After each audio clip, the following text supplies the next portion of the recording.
Hello my dear students, मैं देव आर्यन एक बार फिर आप लोगों के अपने यूट्यूब चैनल आर्यन मैथ्स पर स्वागत करता हूं। माय डियर स्टूडेंट्स, मैं जानता हूं आप लोग मुझसे बहुत उम्मीदें लगाए बैठे हुए हैं और मैं आप लोगों की उम्मीदों पर खरा नहीं उतर पा रहा हूं, उसके लिए सॉरी। मैं डेली वीडियो भी अपलोड नहीं कर पा रहा हूं चूँकि मेरी तबीयत भी ठीक नहीं रहती है। एलपी प्रीवियस मैथ्स की आज की ये वीडियो 5वीं वीडियो होगी जो मैं बनाने जा रहा हूँ और एनटीपीसी प्रीवियस मैथ्स की मैं कोशिश करूँगा कि जो 1-2 दिन में वीडियो आपको प्रोवाइड करा दूँ। तो चलिए स्टार्ट करते हैं। तो आज की वीडियो ये एलपी प्रीवियस मैथ आपका जो है 10/8/2018 और ये सेकेंड शिफ्ट की जो है एक क्वेश्चन आपका है। इसमें पहला क्वेश्चन है कि 137 कहता है 4624 का आप वर्गमूल निकालिए। तो एक तो आप नॉर्मली अगर आपको याद है तो आप लिख सकते हैं, इसका जो है 68 वर्गमूल होता है। इसका ऑप्शन हम लिख देते हैं 66, 64 और 72। अगर आप इसको निकालना चाहेंगे प्रोसेस से तो आपके पास 3 प्रोसेस है। तो एक तो फैक्टराइजेशन मेथड है, एक आप डिवीज़न रूल लगा सकते हैं और दूसरा शॉर्टकट प्रोसेस को हम यहाँ पे फॉलो करेंगे। तो सबसे पहले यहाँ पे जो है 2 अंकों का एक ग्रुप ले लेना है और दूसरे वाले ग्रुप को यहाँ आप उठा लीजिए। दूसरे वाले ग्रुप को आप देखिए कि वह किसके स्क्वायर से ज़्यादा है और किसके स्क्वायर से कम है। तो ये जो है आपका 6 के स्क्वायर 36 से ये ज़्यादा है और 7 के स्क्वायर से ये कम दिया गया है। तो आप जान गए हैं कि यहाँ पर जो आपका एक अंक होगा 6 होगा। ये छोटा वाला जो है आपका यहाँ पे रख देना है। अब आपको पता लगाना है कि यहाँ पे इकाई स्थान पर कौन सा अंक होगा। तो आप जो है हम बहुत बार बता चुके हैं,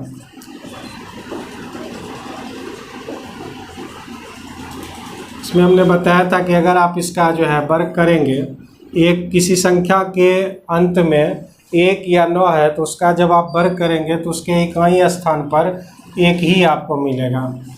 2 या 8 है तो उसमें आपको जो है 4 मिलेगा, 3 7 में आपको 9 मिलेगा, 4 6 में आपको 6 मिलेगा और 5 में 5। वर्ग करने पर इकाई स्थान का अंक। तो अगर आप जो है उसका वर्गमूल निकालना चाहते हैं तो इस तरह से आप सोच सकते हैं, किसी संख्या के इकाई स्थान पर अगर 1 है तो उस संख्या का जब आप वर्गमूल निकालेंगे तो उसके इकाई स्थान पर या तो 1 आएगा या फिर 9 आएगा। किसी संख्या के इकाई स्थान पर 4 है या तो उसके 2 आएगा या फिर 8 आएगा। यानी इस क्वेश्चन का आंसर या तो 62 होगा या फिर 68 होगा। अब इस 2 में से आपको एक को चूज करना है। तो आप यहाँ पे देखिए, इधर अगर आप ज़्यादा करीब हैं तो छोटा वाला अंक लेना इकाई स्थान पर, इधर अगर आप ज़्यादा करीब हैं तो आप बड़ा वाला अंक लेंगे इकाई स्थान पर। तो 46 है, ये आपका 36 है और तो यहाँ से आपका जो है 10 अंक पीछे है, यहाँ से आपका 3 अंक जो है आपका आगे है। यानी आपका जो है इधर ज़्यादा करीब है, यानी आपका बड़ा वाला अंक इकाई स्थान पे होगा। यानी इस क्वेश्चन का आंसर 68 होगा, ना कि 62। ये प्रोसेस मैंने बहुत बार आप लोगों को समझाया हुआ है। अगले क्वेश्चन की ओर आगे बढ़ते हैं।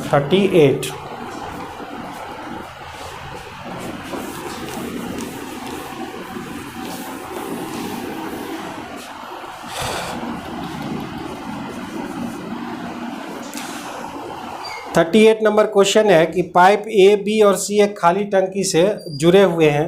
पहले 2 पाइप 4 और 10 घंटे में टंकी को भर देते हैं। ए जो है आपका 4 घंटे में और बी जो है आपका 10 घंटे में खाली टंकी को भर देता है। जबकि भरी हुई टंकी को तीसरा पाइप का नाम सी ले लेते हैं, 6 घंटे में इसको खाली कर देता है। यानी ये निगेटिव वर्क कम कर रहा है। तो कहता है यदि सभी तीनों पाइप, अगर आप क्वेश्चन इसको देखेंगे ओरिजिनल क्वेश्चन में तो आप उसको करेक्शन करना पड़ेगा। आपको इस क्वेश्चन में लिखना पड़ेगा, यदि सभी तीनों पाइप टंकी का 3/5 भाग भरी होने पर एक साथ खोले जाते हैं तो टंकी भरने में कितना समय लगेगा। यानी 3/5 भाग जो है ये टंकी पहले से भरा हुआ है, ये तो आपको भरना कितना है 2/5 भाग। तो हम देखते हैं 1 घंटा में वो कितना वर्क कर पाता है। ये आपका 60 हो गया, ये आपका 15, ये आपका 6 और ये आपका 10 हो गया। तो 15 6 हो गए 21, 21 में आपका 10 चला गया 11। अब इसमें जो है ये कितना टाइम लेगा, टोटल टाइम तो आपका 60, आप वर्क टाइम बराबर जानते हैं वर्क बाय इफिशिएंसी, तो यहाँ 60/11 हो जाएगा ये टोटल वर्क करने का टाइम। लेकिन आपको करना कितना है, 2/5 करना है, तो 2/5 से मल्टीप्लाई कर देंगे। तो इस क्वेश्चन का आंसर जो है आपका 24/11 घंटा आ जाएगा। आपको क्वेश्चन में थोड़ा सा करेक्शन करना है। आपको क्वेश्चन में जो है ये लिखना है कि यदि सभी तीनों पाइप टंकी का 3/5 भाग, यानी 3/5 भाग पहले से भरा हुआ है, तो बाकी जो पाइप बचा हुआ है उसको भरने में कितना समय लगेगा। क्वेश्चन में थोड़ा सा आपको करेक्शन करना पड़ेगा। तो बढ़ते हैं अगले क्वेश्चन की ओर।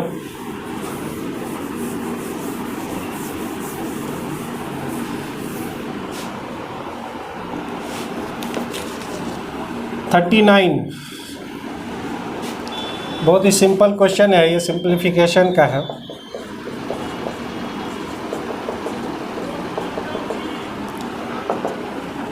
तो इस क्वेश्चन का आंसर देना है। सबसे पहले हम यहाँ पे डिवाइड करेंगे 8 को 2 से 4, और ये आपका 12 आ जाएगा।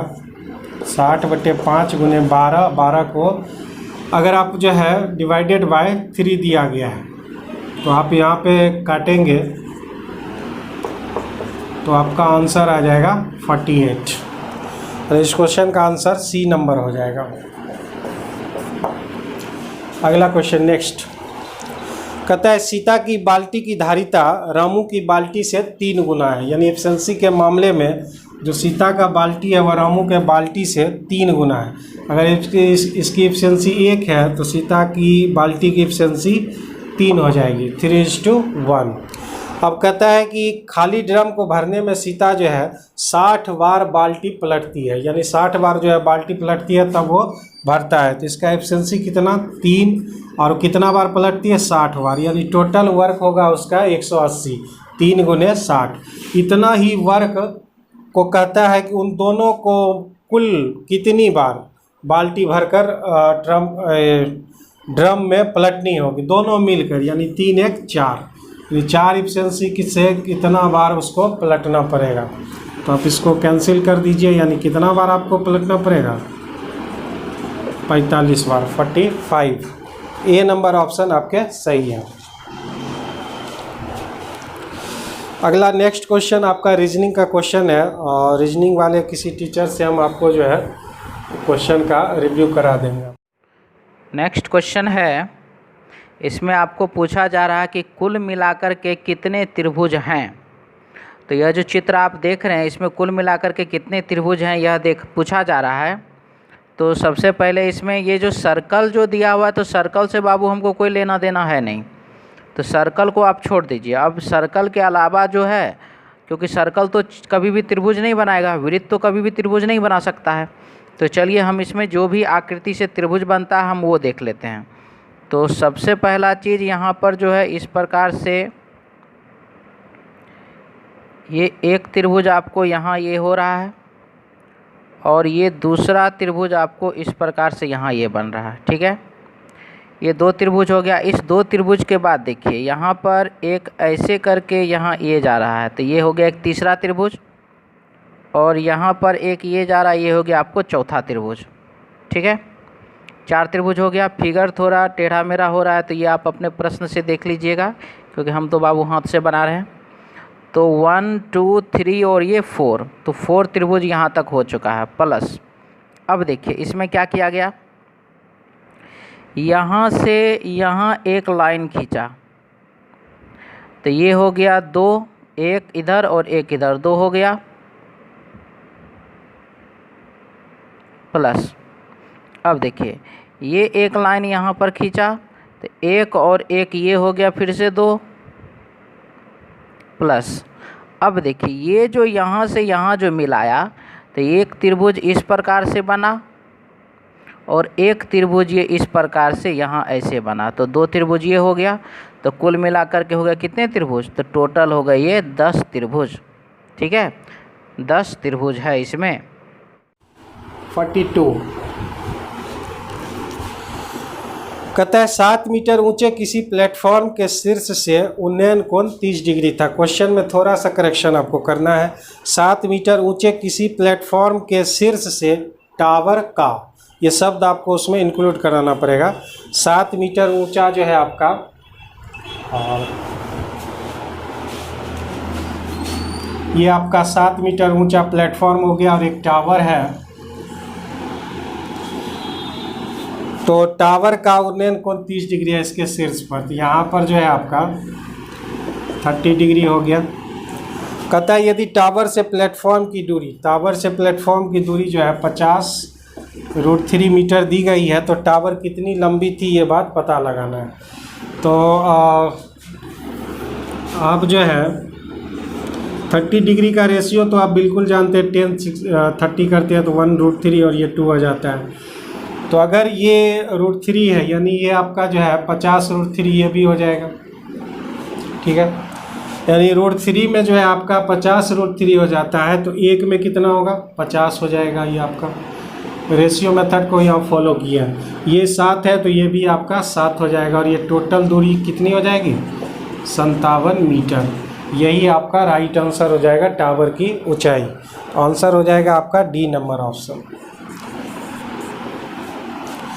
43 दिया गया है a = -14 + 4, तो ये तो आपका -10 हो गया। b का वैल्यू दिया हुआ है 4 - 14, तो ये भी आपका जो है, और इस क्वेश्चन में कहता है a b निकालिए, यानी a गुना b निकालना, -10 गुना -10, तो ये जो है आपका पॉजिटिव में 100 हो जाएगा, यानी सी नंबर ऑप्शन आपके सही हो जाएंगे।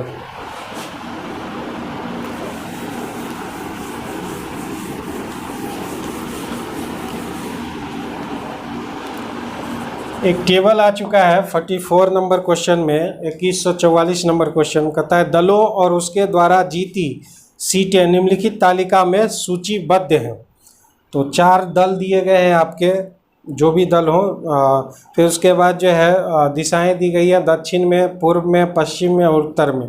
इन दलों की कुल संख्या कितनी है ये बात पता लगाना है, यानी टोटल आपको जो है कितने दल हैं ये बात पता लगाना है। तो चारों में से चारों जोड़ लीजिए आप, 40, 6, 83, 1, फिर उसके बाद जो है 7, 71, 26, 37 प्लस 35, 76, 4, 3, 27, 86, 21 और 11, इस सबको ऐड कर लेना है। चारों दलों की संख्या जो है आपको टोटल निकल जाएगी। टोटल जोड़िएगा तो आपको 534 आपका आंसर आ जाएगा, D number option. 45 number question,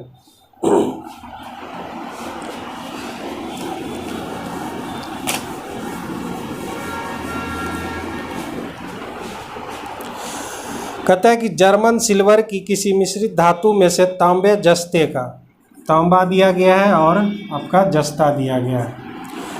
कहता है इसका रेशियो 17:7 दिया गया है, 7 है ये आपका। जबकि निकेल से जस्ते का जो है रेशियो 4:3 दिया गया है। निकेल का जस्ते से 4:3 निकेल हमने उधर लिख दिया है, तो उसका रेशियो भी हमने उधर लिख दिया आपका। अब इसको सिंपल इसका रेशियो पूछ रहा है, तो ये आपका 51 हो जाएगा, ये आपका 21 और ये आपका 28। ये तीनों का आपका रेशियो पूछ रहा था, तांबा, जस्ता और निकेल का रेशियो पूछ रहा था, तो ये आपका डी नंबर ऑप्शन सही हो जाएगा। 46 सिंपल क्वेश्चन है, और मेरी तबीयत भी ज़्यादा ठीक नहीं रहती है अभी फ़िलहाल, कल से कुछ बेटर है, तो मैं चाहता हूं कि जल्दी से ये जो है क्वेश्चन को सॉल्व करके ख़त्म कर दूं इसको।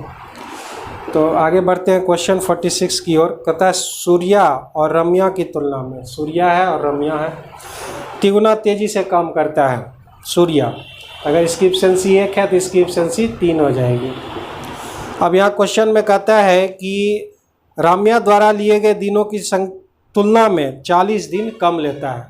तो अब यहाँ पे जो है दिन की जो है कंपेयर करना पड़ेगा, तो आपको जो है टाइम में चले जाना है, 1:3 हो जाएगा आपका रेशियो, आपका जो है उलट जाएगा, तो 1:3 हो जाएगा।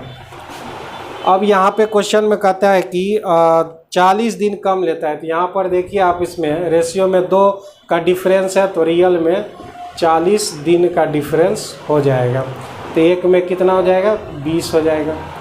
अब यहाँ कहता है वो कितने दिनों में पूरा काम समाप्त हो जाएगा यदि वह मिलकर करते हैं, यानी ये दोनों अगर मिलकर काम करेगा, तो चूँकि हम लोग दिन में आ चुके हैं तो हम तो यहाँ पे 3 1 4 तो लिख नहीं सकते हैं, 4 लिखेंगे तो गलती हो जाएगा, क्योंकि ये एब्सेंसी आ जाएगी आपकी। आपको दिन में चाहिए तो आप इस तरीके से लिख सकते हैं, जब 2 मिलकर जो है काम करते हैं तो उसका ये फार्मूला है, यानी 1 × 3 और 1 + 3, यानी कितना हो जाएगा, 3/4।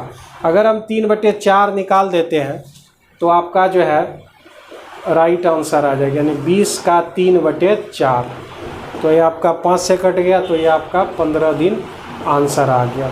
आप चाहें तो जो है अलग अलग भी निकाल सकते हैं, 1 में 20 हो जाएगा और 3 में आपका 60 हो जाएगा। फिर जो है आप ऐसे कर सकते हैं 20 × 60 और 20 60 80, इस तरह से आप करके आंसर ला सकते हैं। हमने रेशियो में ही जो है 3/4 निकाल दिया, तो ये आपका 15 दिन आंसर आ गया।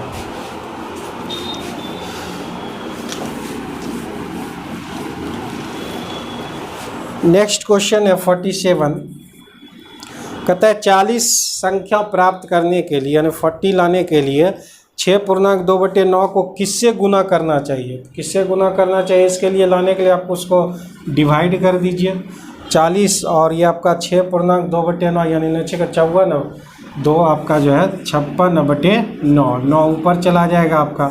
इसको आप काट सकते हैं 8 × 5 = 40, 8 × 7 = 56, यानी 9 × 5 = 45/7, 6.3/7 जो है आपका राइट आंसर हो जाएगा। तो नेक्स्ट क्वेश्चन है आपका 48, एक वर्गाकार खेल दिया हो, एक वर्गाकार खेत होना चाहिए। वर्गाकार खेत का क्षेत्रफल 196 वर्ग मीटर है, तो इसकी प्रत्येक भुजा की लंबाई कितनी होगी। अगर एरिया 196 है तो उसका साइड कितना होगा, 14 हो जाएगा आपका, यानी भुजा बराबर √ क्षेत्रफल, तो आपका 196 है, तो यानी इसका जो है 14 निकल जाएगा आपका। कहता है लालू और आलू की, लालू जी हैं और आलू जी है ना, तो इसमें रेशियो दिया गया है, एज का रेशियो अनुपात 1:2 दिया गया है। अब 7 वर्ष बाद कहता है इसका रेशियो 3:5 हो जाएगा, तो बड़े व्यक्ति की आयु क्या है, ये बात आपको मालूम करना है। तो इसमें डिफरेंस 2 का, इसमें डिफरेंस 3 का, डिफरेंस इक्वल नहीं है। अब यहाँ पे इस साइड से हॉरिजॉन्टल डिफरेंस आप निकालेंगे, इसमें 1 का डिफरेंस, तो जितना का डिफरेंस है दूसरे में मल्टीप्लाई कर देना। यहाँ आपका 2 का डिफरेंस, तो दूसरे वाले में मल्टीप्लाई कर देना है, यानी पहले वाले का डिफरेंस दूसरे में मल्टीप्लाई कर देना है, दूसरे वाले का डिफरेंस पहले वाले में मल्टीप्लाई कर देना है। तो इस प्रकार से ये जो है आपका रेशियो 2:4 आ जाएगा, और ये आपका रेशियो 3:5 आ जाएगा। अब इससे होगा क्या कि यहाँ का जो एक्चुअल डिफरेंस है वो सेम आ जाएगा, 1:1। तो एक तो आपका जो है डिफरेंस आ गया रेशियो में, और रियल में डिफरेंस कितने का है, 7 का दिया गया। अब इस क्वेश्चन में कह रहा है कि बड़े व्यक्ति की आयु पूछ रहा है, तो बड़ा व्यक्ति अगर दोनों आप निकाल के देख लीजिए, या फिर यहीं से हमको पता चल रहा है 1:2 दिया गया है और 3:5, यानी दिया गया है कि इधर वाला पार्ट जो है आपका बड़ा है, यानी जो है आलू जी जो हैं वो आपके बड़े हैं, यानी आपको 4 निकालना है। तो 7 चौका हो जाएगा 28 साल, यानी जो है आलू की जो आयु है 28 साल है।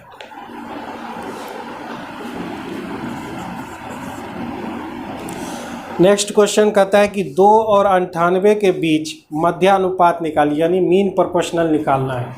तो मीन प्रोपोर्शनल निकालने के लिए तो बहुत सिंपल तरीका है कि पहला और दूसरा को मल्टीप्लाई कीजिए और उसका वर्गमूल निकाल लीजिए। तो पहला आपका जो है दिया गया है 2 और दूसरा 98। आप इस दोनों का जो है, तो यहाँ से 14 आप इसको दे दीजिए, सॉरी 2 गुने 7 गुने 14, तो ये आपका 14 गुने 14 यानी इसका वर्गमूल हो जाएगा 14। यही आपका मीन प्रोपोर्शनल हो जाएगा। तो यानी इस क्वेश्चन का आंसर जो है ए नंबर ऑप्शन सही हो जाएगा आपका।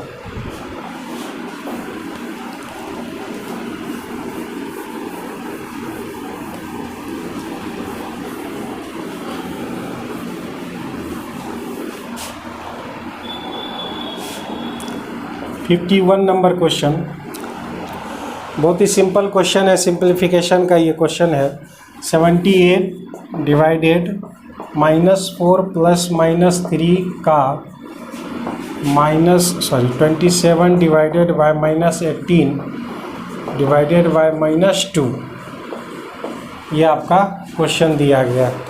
तो आप सबसे पहले इधर से वर्क करेंगे, -18 को -2 से डिवाइड करेंगे तो +9 मिलेगा आपको।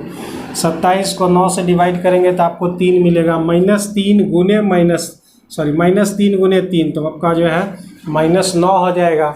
-9 और -4 आपका -13 हो जाएगा। यानी इस क्वेश्चन को सॉल्व करने के बाद आपका इतना आ जाता है। तो आप अगर डिवाइड करेंगे 13 से तो आपका जो है 6 आ जाएगा। यानी इस क्वेश्चन का आंसर -6 हो जाएगा।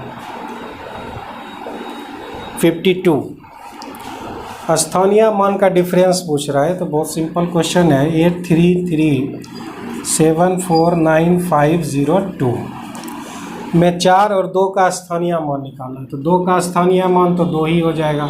4 का स्थानीय मान अगर आप निकालना चाहते हैं 4 1 2 3 4 0 आप इस पर पुटिंग करेंगे। इसका डिफरेंस आपको चाहिए तो 2 घटाइएगा 3900 आपका 3998 हो जाएगा, 39,998। अगला क्वेश्चन 53 कहता है एक लंबवृत्तीय शंकु जिसके आधार की त्रिज्या उसकी ऊंचाई के बराबर दी गई है। तो आधार की जो त्रिज्या है, एक शंकु दिया गया है आपको इस टाइप का,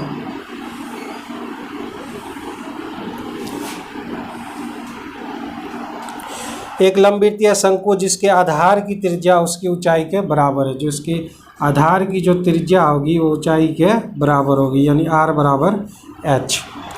अब कहता है एक अर्धगोले के आयतन के बराबर है। एक अर्धगोला भी यहाँ पे दिया गया है इस टाइप का।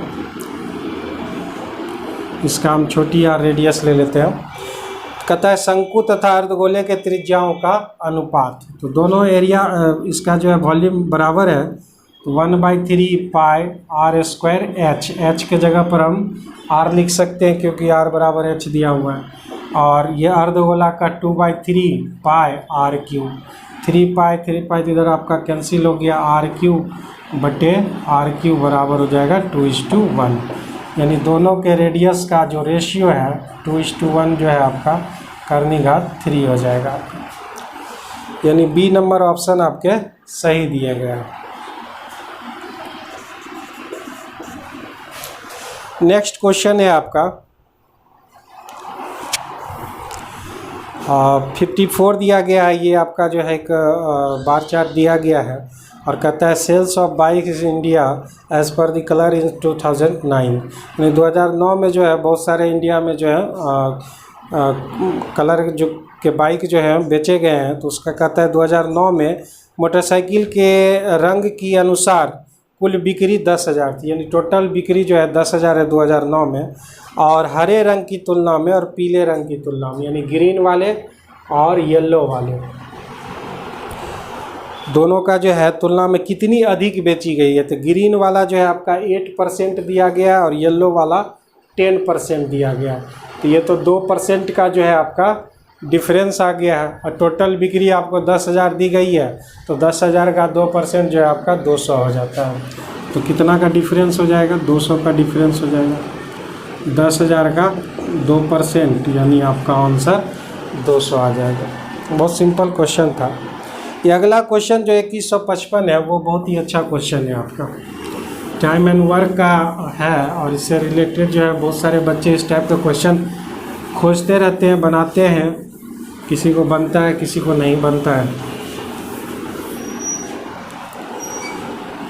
2155 नंबर क्वेश्चन कहता है ए और बी किसी काम को 12 दिन में पूरा कर सकते हो। तो ए काज को पूरा होने के कुछ दिन पहले काम छोड़ देता है। ए और बी जो है किसी काम को 12 दिन में पूरा कर सकते हैं। ए काज पूरा होने की, यानी ए जो है काम पूरा होने के कुछ दिन पहले ही छोड़ चुका है, यानी जो है दोनों ने काम की शुरुआत की होगी, कुछ दिन बाद जो है ए छोड़ दिया होगा। इसी कारण से काज पूरा होने में 16 दिन लग गए। टोटल जो है आपका 16 दिन लग गया है। और कहता है यदि ए अकेला इस काम को 21 दिन में कंप्लीट करे तो काम के ख़त्म होने से कितने दिन पहले ए छुट्टी लेकर गया था।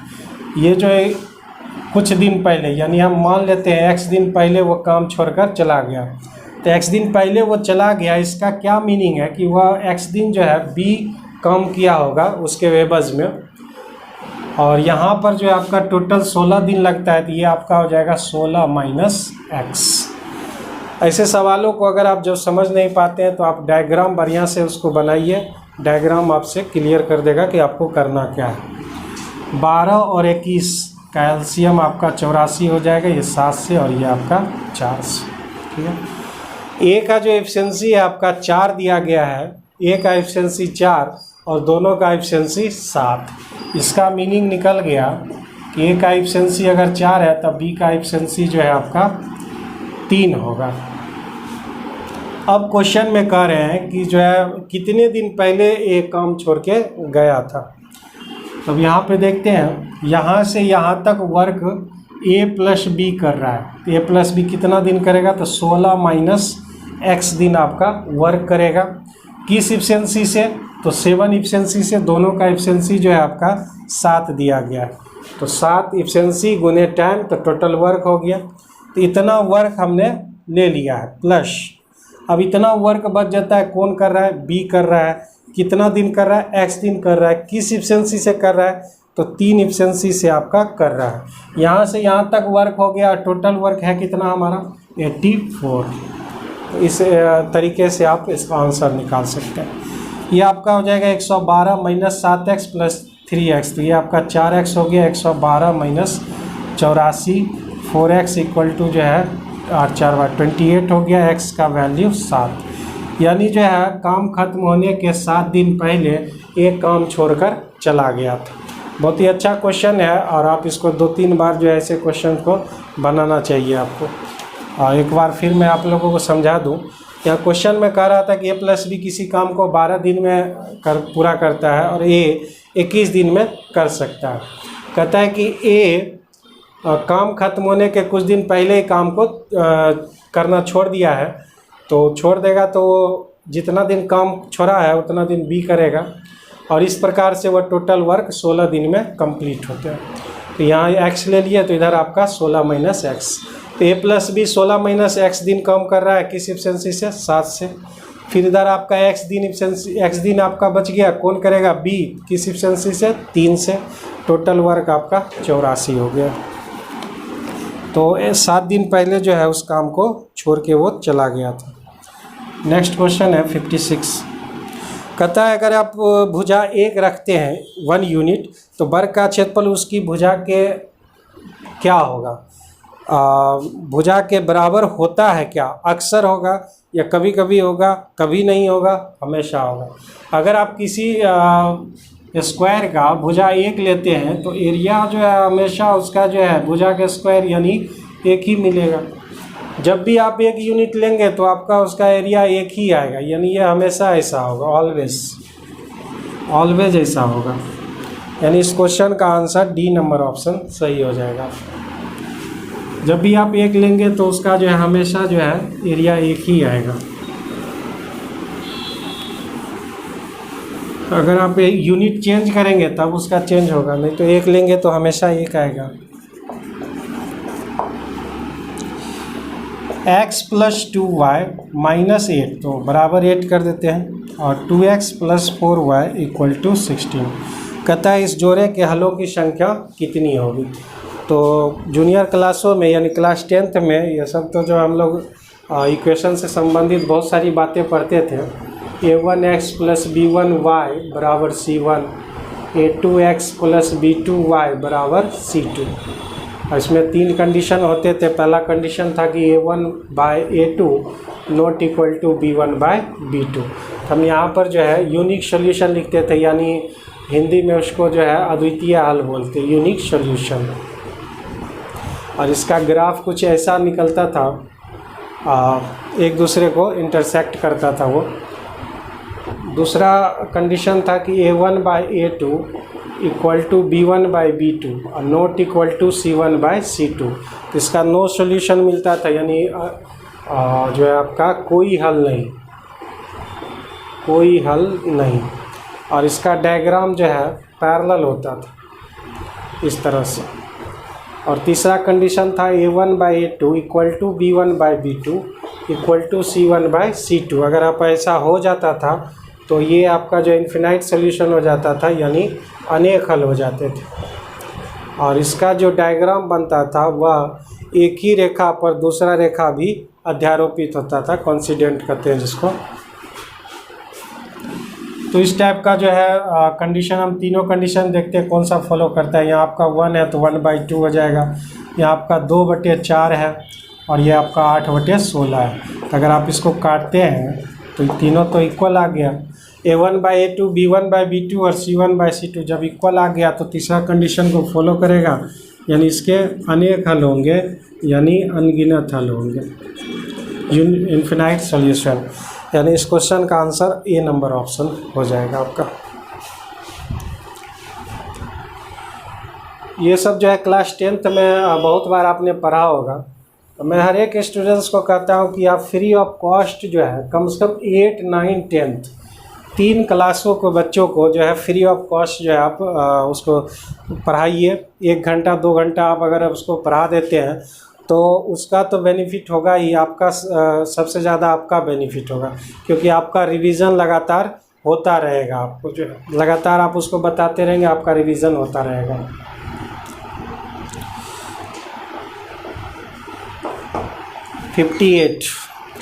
हमारे स्टूडेंट्स बहुत सारे नमूने भी होते हैं। नमूने का मीनिंग गलत मत निकालिएगा। नमूने मतलब जो मेरे फेवरेट स्टूडेंट होते हैं उसको जो है मैं नमूना कह देता हूँ। एक से एक नमूने मेरे भरे पड़े हैं। और जब मैं उसको बोलूँगा कि फ्री ऑफ कॉस्ट पढ़ाने के लिए, तो वो बोलेगा हंस के जो है कोई मुझसे पढ़ना ही नहीं चाहता है, कोई गार्जियन पढ़ाने ही नहीं देता है। ऐसा कैसे हो सकता है? तुम किसी की हेल्प करने हो गए और जो है स्टडी में वो हेल्प नहीं करने देता होगा, ऐसा हो नहीं सकता है। तुमको आता ही नहीं होगा, बच्चा ही तुमको पढ़ा देता होगा, इसलिए जो है तुमको कोई नहीं बुलाता होगा। 58 नंबर क्वेश्चन है आपका CI से और 3 वर्ष का दिया हुआ है। तो आपको हम पहले ही से बता चुके हैं कि आपको R और T को जो है अगर आप मल्टीप्लाई करते हैं,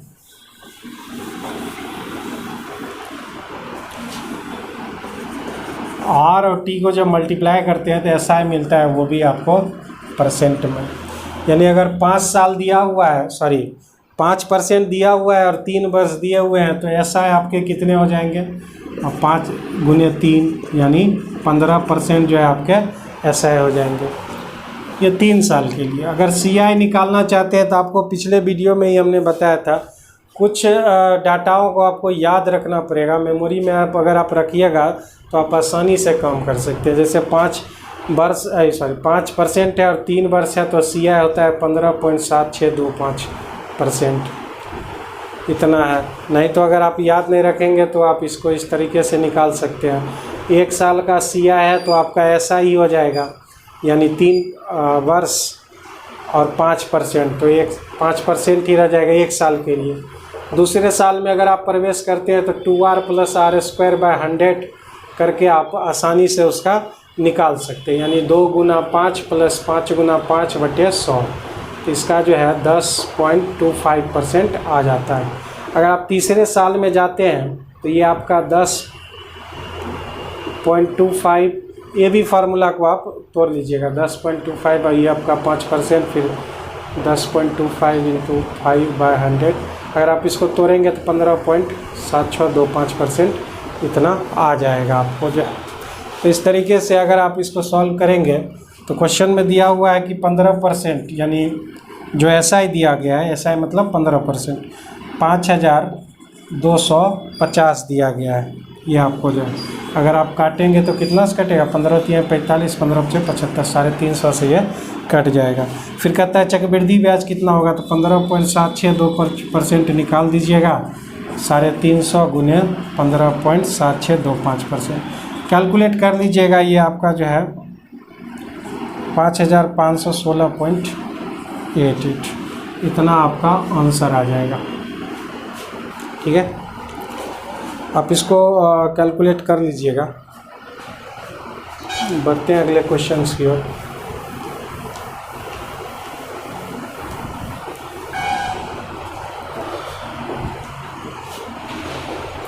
फिफ्टी 59 नंबर क्वेश्चन आपको दिया गया है। कहता है दिए गए प्रश्न पर विचार करें, और DS आ गया है, डाटा सफिशिएंसी आपका।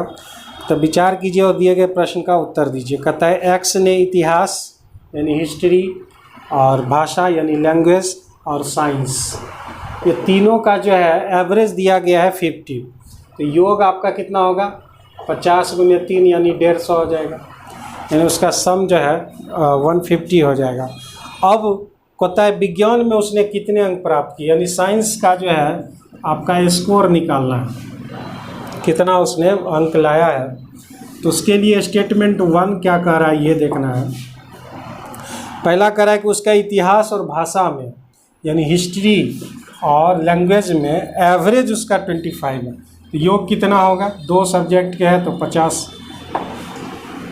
और हमको निकालना क्या है, साइंस निकालना। और हिस्ट्री और लैंग्वेज का तो पता चल चुका है, यानी हम यहाँ से साइंस निकाल सकते हैं। साइंस तो ये आपका तो तीनों का 150 दिया गया और इस दोनों का योग 50 निकल चुका है, तो यानी इसका जो है साइंस का 100 आ जाएगा। तो पहला कंडीशन से ही जो है हमने इसको फाइंड आउट कर लिया है। अब दूसरा स्टेटमेंट भी लेकर देखते हैं कि हमारा कहाँ तक जो है सही हो पाता है। दूसरा स्टेटमेंट कहता है कि उसे भाषा में 30 अंक प्राप्त हुए, भाषा में लैंग्वेज में 30, लैंग्वेज में उसको 30 मिला है। तो अगर हम इसको लेकर चलें तो सिर्फ सिंगल इसको सेकेंड को लेकर चलेंगे तो ये आपका फाइंड आउट नहीं हो पाएगा।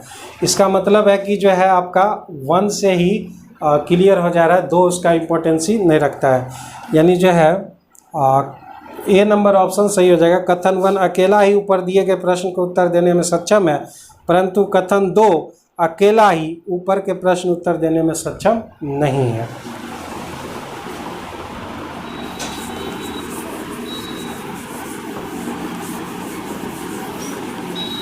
इसी क्वेश्चन में अगर जो है आपको ये पूछ देता है कि हिस्ट्री का निकालिए, तब आप आसानी से जो है निकाल लेते हैं। यहाँ पे लैंग्वेज का इस्तेमाल कर लेते हैं, इस कंडीशन को भी लेकर इस कंडीशन को भी लेकर, तब दोनों उसके लिए पर्याप्त हो जाते हैं हिस्ट्री के लिए। लेकिन यहाँ पे हमको सिर्फ साइंस निकालना है। नेक्स्ट क्वेश्चन कहता है कि 8 बजे घड़ी की दोनों सुइयों के बीच का एंगल कितना होगा, डिग्री में बताना है। तो ये तो जो है आपका क्लॉक हो गया, रीजनिंग वाले टीचर से पूछ लीजिएगा। क्वेश्चन में कह रहा है कि 8 बजे, ठीक है ना, इसके बीच एंगल पूछ रहा है।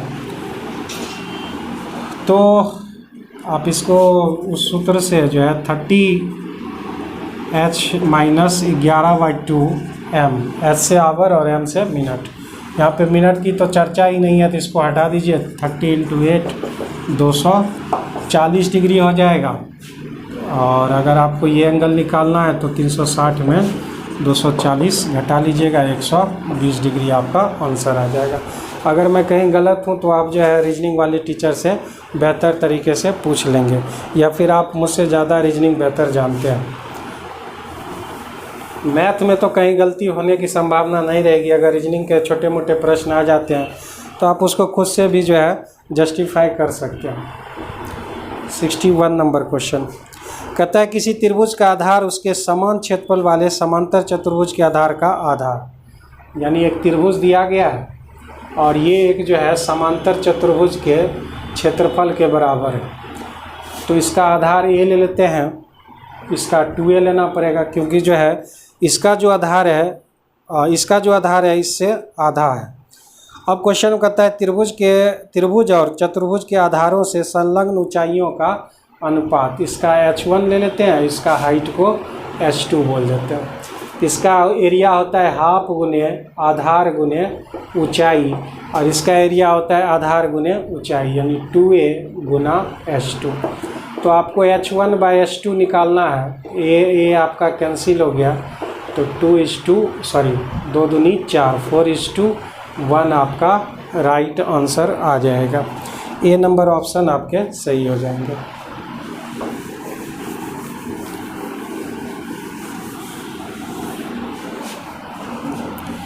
लास्ट क्वेश्चन है इस शिफ्ट का, कहता है x² + ax + b को यदि x + 3 से डिवाइड किया जाए, तो आपका रिमाइंडर थ्योरम लगा दीजिएगा। x + 3 से डिवाइड करना, यानी x के जगह पर -3 रखना है, और इसका रिमाइंडर जो है -1, यानी इसको सॉल्व करने के बाद रिमाइंडर जो है -1 आ रहा है। तो x के जगह अगर -3 रखिएगा तो 9 -3a + b = -9, 3a - b = 10। First equation आपका ये हो जाएगा। आगे क्वेश्चन में कह रहा है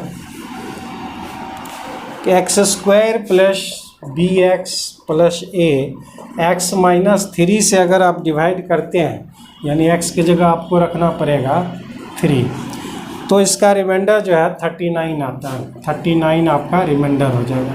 तो ये 9 प्लस ये आपका 3b + a = 39, a + 3b = हो जाएगा 30। समीकरण 2। समीकरण 1, 2 को अगर आप सॉल्व करेंगे तो a का वैल्यू जो है आपको मिलने वाला है 6, और b का वैल्यू आपको 8 मिलेगा। 6 × 18, 8 गया तो 10, ये आपका 6 और 8 × 24, 36, यानी बिल्कुल सही है। अब इस क्वेश्चन में कहता है a + b निकालिए। a + b आपका कितना हो जाएगा?